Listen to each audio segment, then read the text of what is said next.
Y bien, como sabemos, Lima es un monstruo que crece, crece y crece, que se, digamos, satura cada vez más en lo que se refiere a tránsito, transporte, se hace cada vez menos vivible y requiere, por un lado, de un plan urbano que ayude a, digamos, a viabilizar todos los flujos internos, y al mismo tiempo tiene retos que no logra hasta ahora afrontar con claridad, como son la recuperación del centro histórico, que tiene tanto valor, y de una serie de monumentos arqueológicos que hay en la ciudad.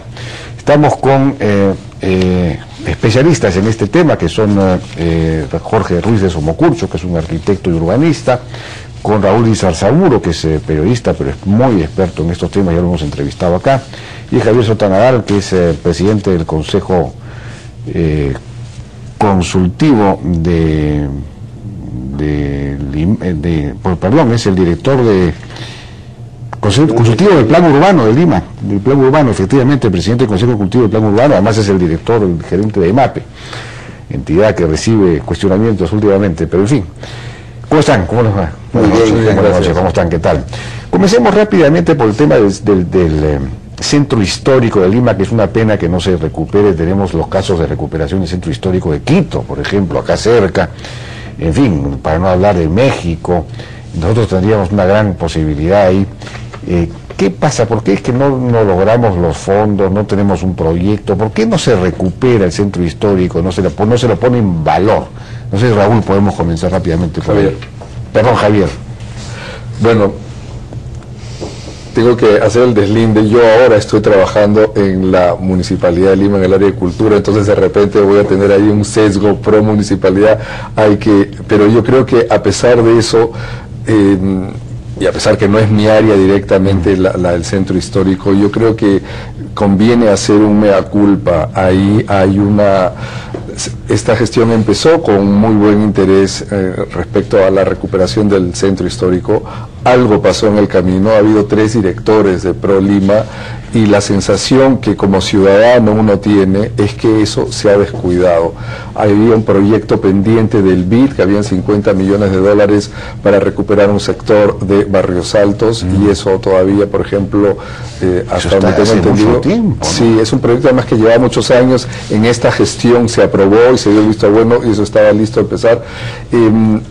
Ha habido ahí algún tipo de impedimento que ha bloqueado cosas, pero yo creo que, volviendo a mi idea original, se necesita hacer un reconocimiento que efectivamente en eso esta gestión se ha debilitado y no está rindiendo como tendría que haber rendido. Estamos en el 3er año y creo que son logros limitados de lo que se puede hablar respecto al centro histórico, mientras por otro lado está sucediendo un proceso perverso, que es en el caso de Barrios Altos el ejemplo más dramático, que se está perdiendo valor, se está perdiendo patrimonio de una manera muy acelerada, mientras se van construyendo estos depósitos de empresas ilegales en casi todos los sectores de Barrios Altos. ¿Cuál es el secreto para recuperar un centro histórico? ¿Qué es lo que hay que hacer? ¿Cuál es el mecanismo? ¿Qué hay que hacer para ponerlo en valor, Jorge? Mira, el secreto es una cosa que la propia UNESCO lo tiene claramente identificada de tiempo atrás, y se llama unidad de gestión.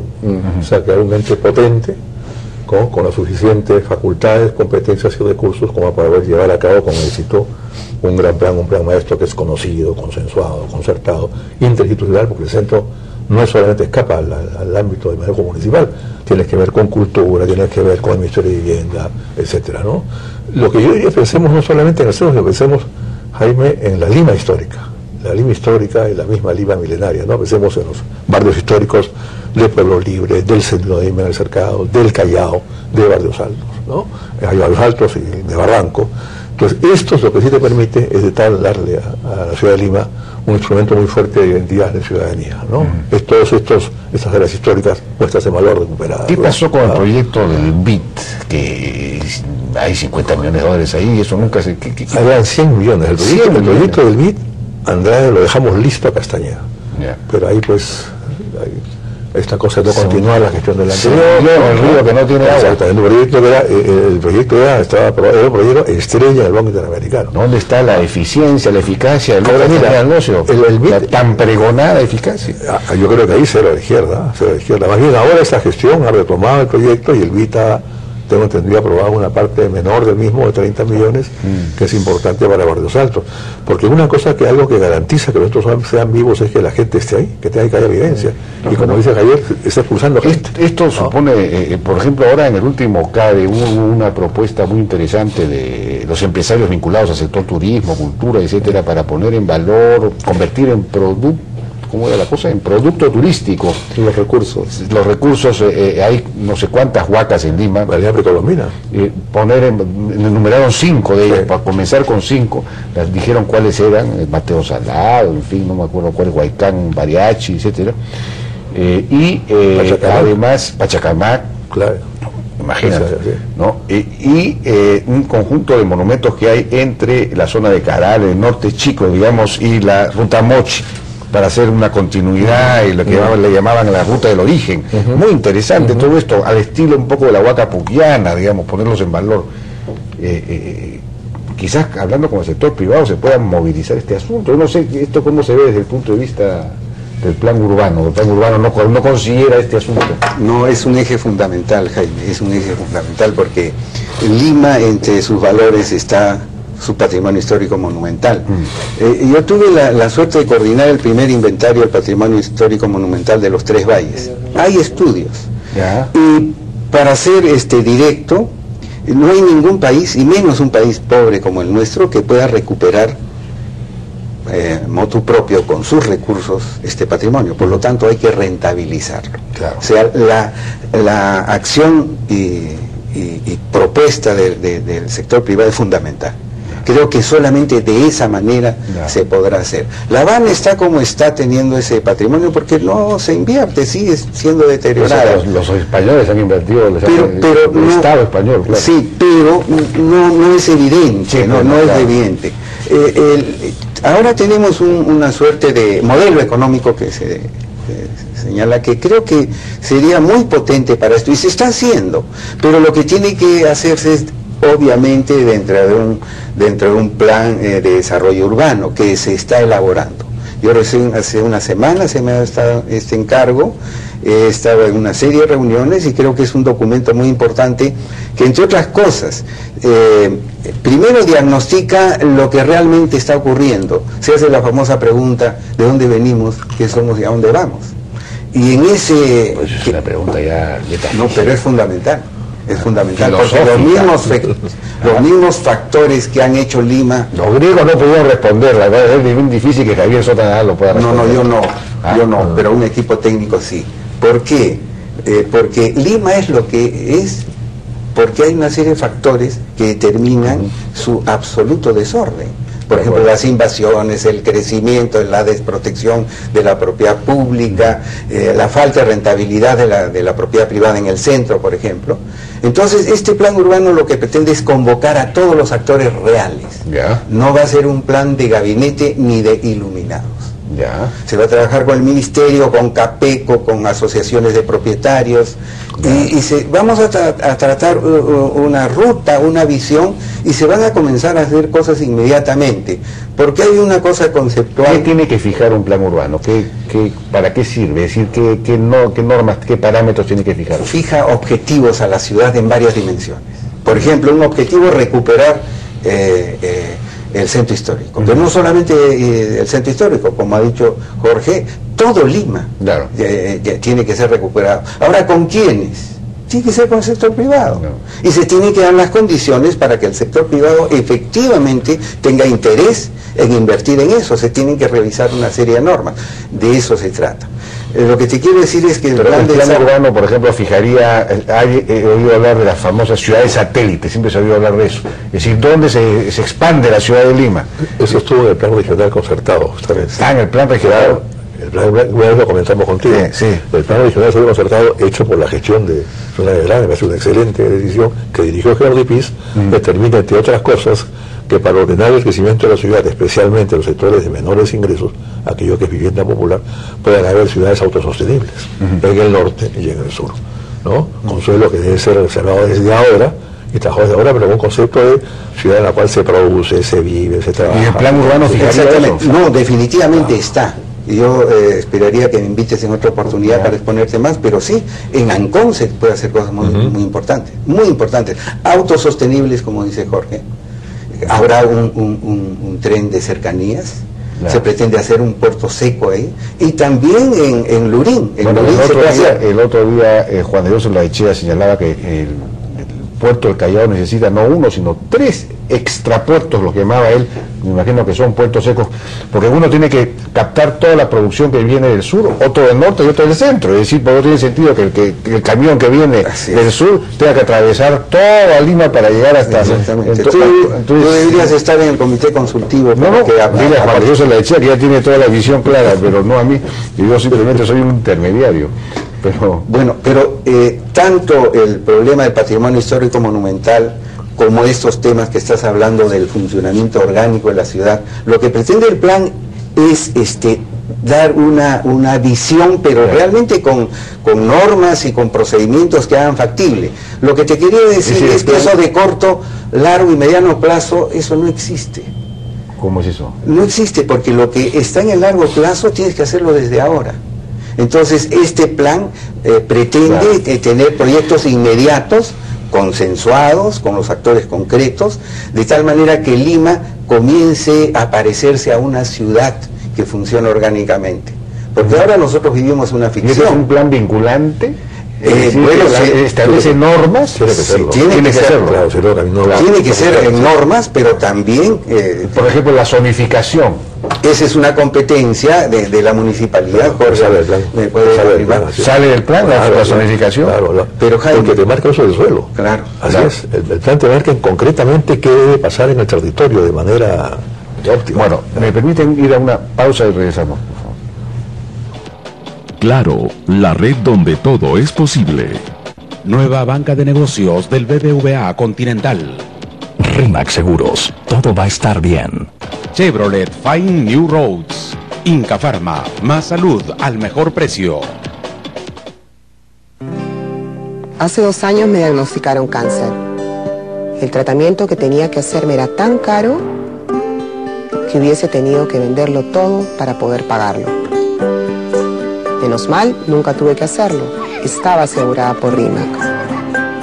Y ahora, felizmente, todo está bien. Contra el cáncer tienes que estar asegurado. Hazlo ya con el seguro oncológico integral desde 32 soles mensuales. RIMAC Seguros. Ya comenzaron los días R Ripley. Solo por pocos días. Miles de bikinis y ropas de baño a un sol en la segunda prenda. Me fascina Ripley.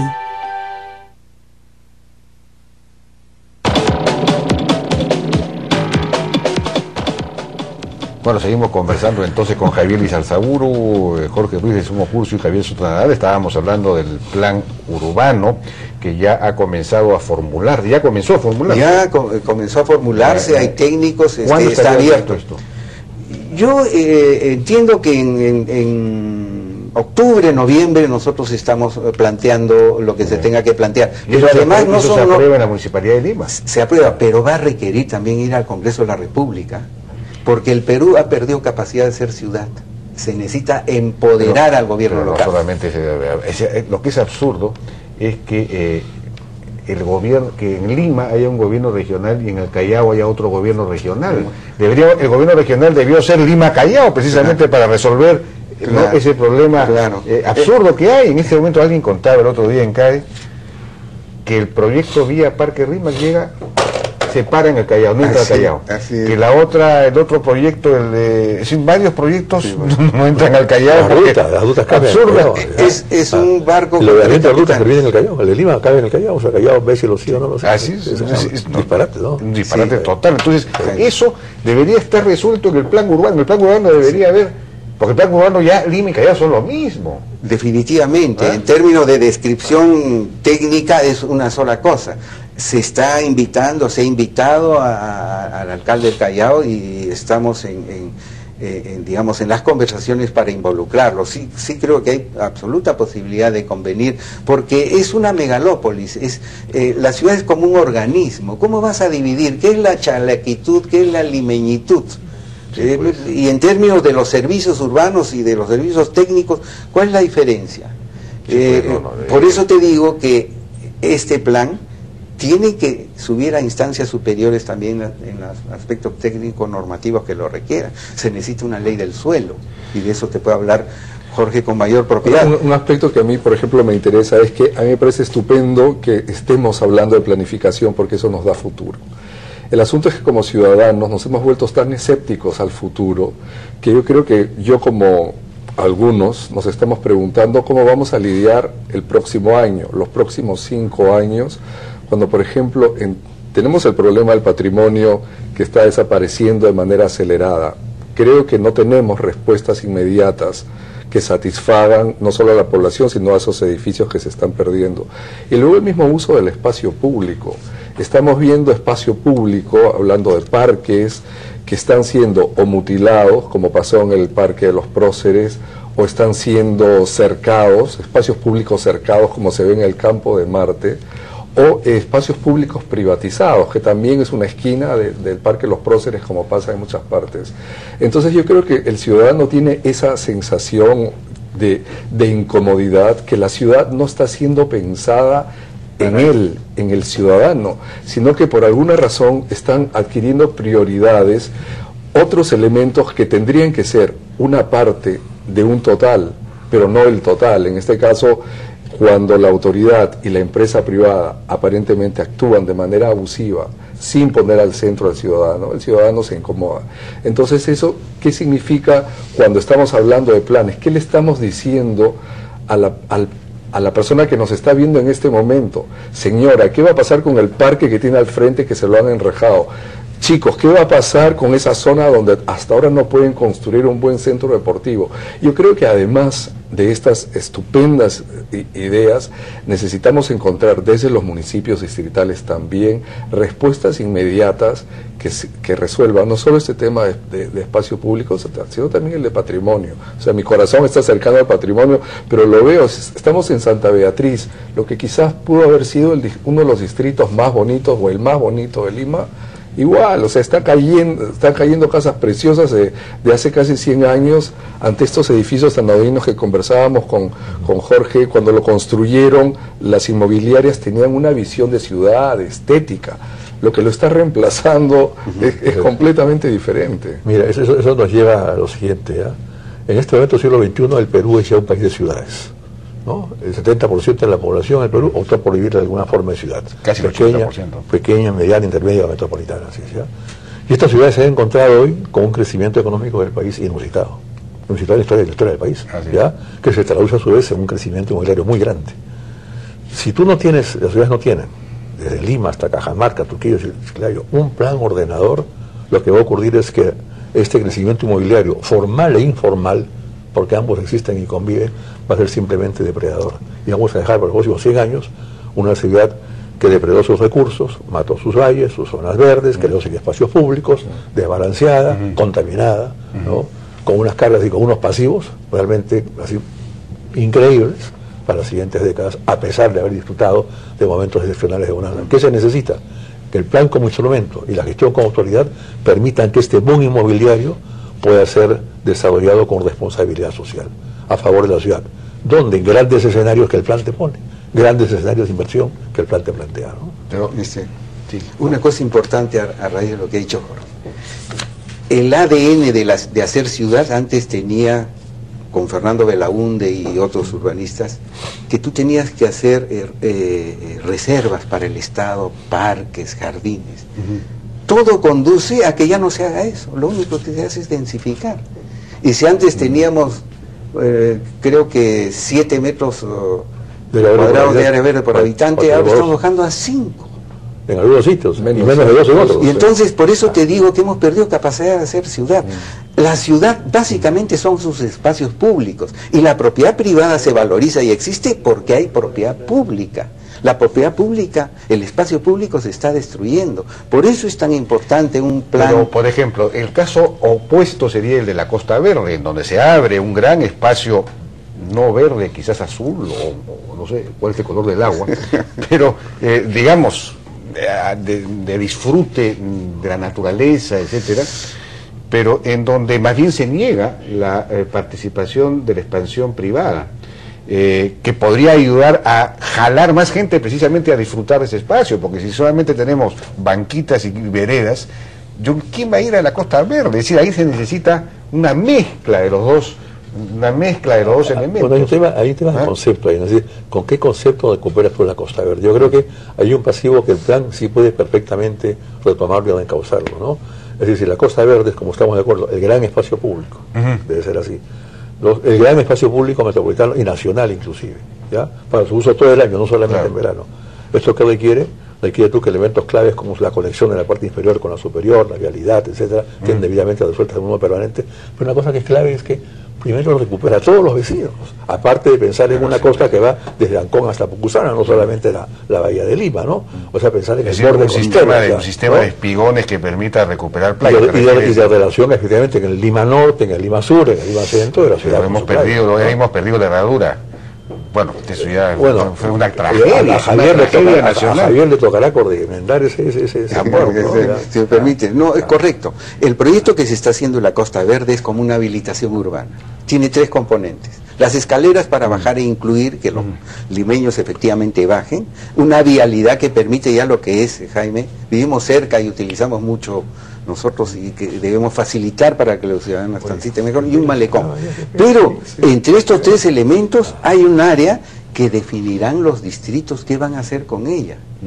O sea, no hay ninguna definición qué uso se la va a dar posterior. Lo que sí es claro, y creo que coincidimos, es que sí es un espacio público, ¿no es cierto? Pero dentro del espacio público la empresa privada puede, por supuesto, participar.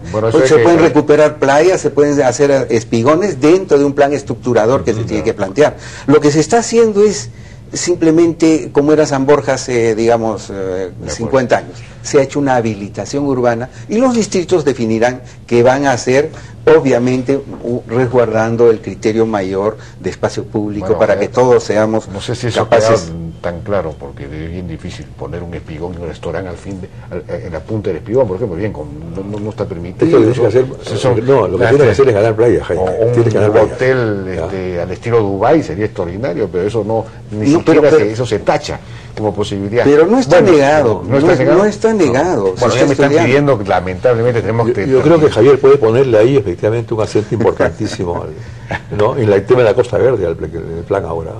Estos son temas apasionantes que deberíamos estar discutiendo con mucho más frecuencia, ¿no? Pero el debate nacional está atrapado por asuntos baladíes absurdos. Por López Meneses. Por López Meneses. Bien. Muchísimas gracias a Javier Izanzaburu, a Jorge Ruiz de Somos Furcio y a Javier Sotanadal.